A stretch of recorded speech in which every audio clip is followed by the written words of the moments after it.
الشاي الشاي الشاي، أوصف لك يا حبيبي الشاي، قبل ما تفطر اشرب شاي يا حبيبي. أهلا، أهلا وسهلا، أهلين. بدي أحكي لكم ليه أنا بحب الشاي. جدي أصله مصري، عشان هيك إحنا اسمنا مصري، وأنا بقولوا لي أسامة مصري.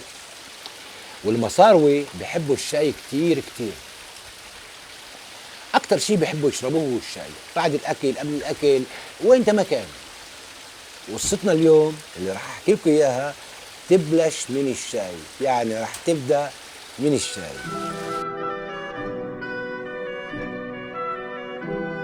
كان يا مكان، نحكي ولا ننام؟ طبعا نحكي، يلا نحكي.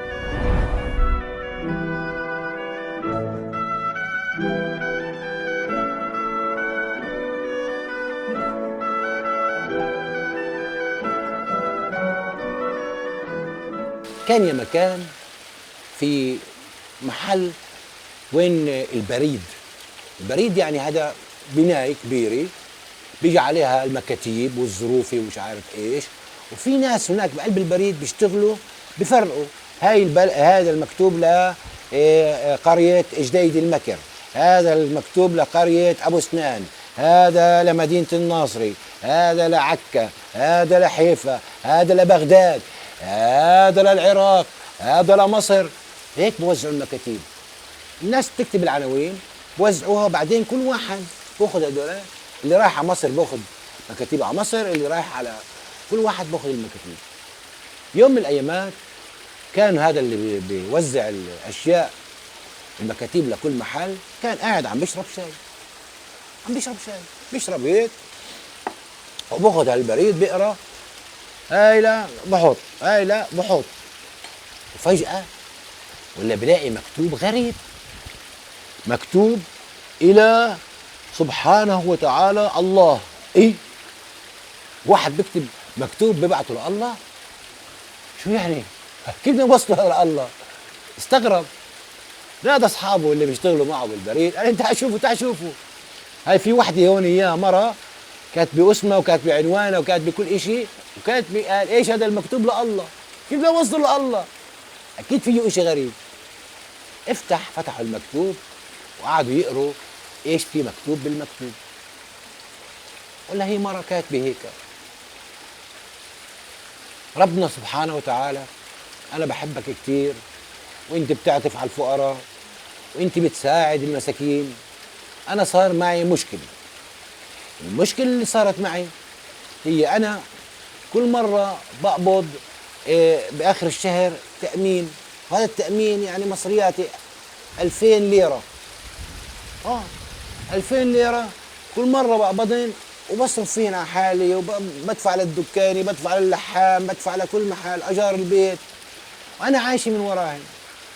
قبل كم يوم قبضت ال 2000 ليرة، ولا واحد حرامي سرق لي إياهن وهرب، وأنا ختيارة ما أقدرش أركض وراه، راح.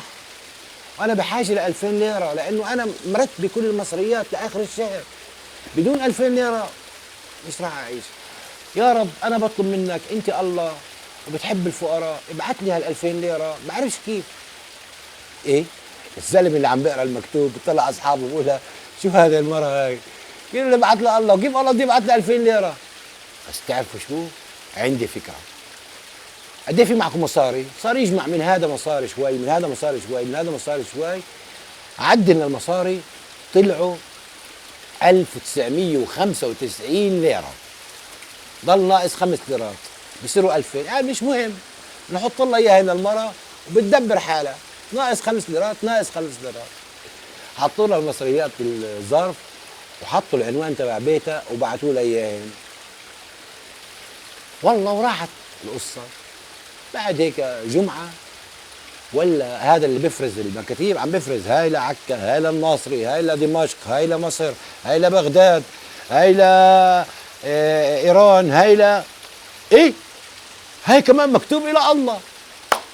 اوف، تعالوا تعالوا تعالوا. نادى اصحابه هيك، قعدوا هيك، تعالوا نشوف شو كاتب المرة. هاي كمان مرة كاتبه مكتوب لله.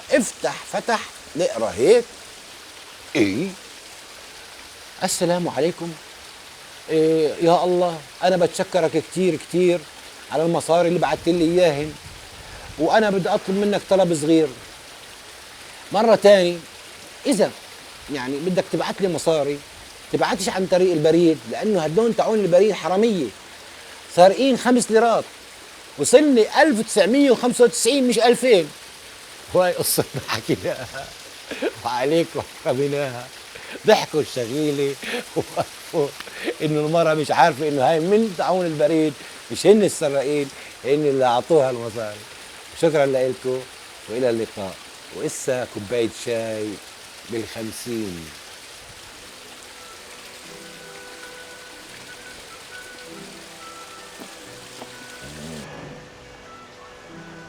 اهلا وسهلا فيكم في قناة كان يا مكان مع أسامة مصري. هذا هو اللي لازم تكتبوه على اليوتيوب علشان تفوتوا تحضروني. إذا انبسطتوا كتير من القصص اكبسوا على السبسكرايب، هياته هذا اللي مبين قدامكم شايفينه. وإذا بدكم أشياء تقولوا لي إياها، رأيكم في الحلقات، قصص بدكم أحكي لكم إياها، هذا هو الإيميل تبعي، ابعتوا عليه وأنا بجاوبكم وبعمل شو بتحبوا. شكرا لكم، إلى اللقاء في حلقة قادمة.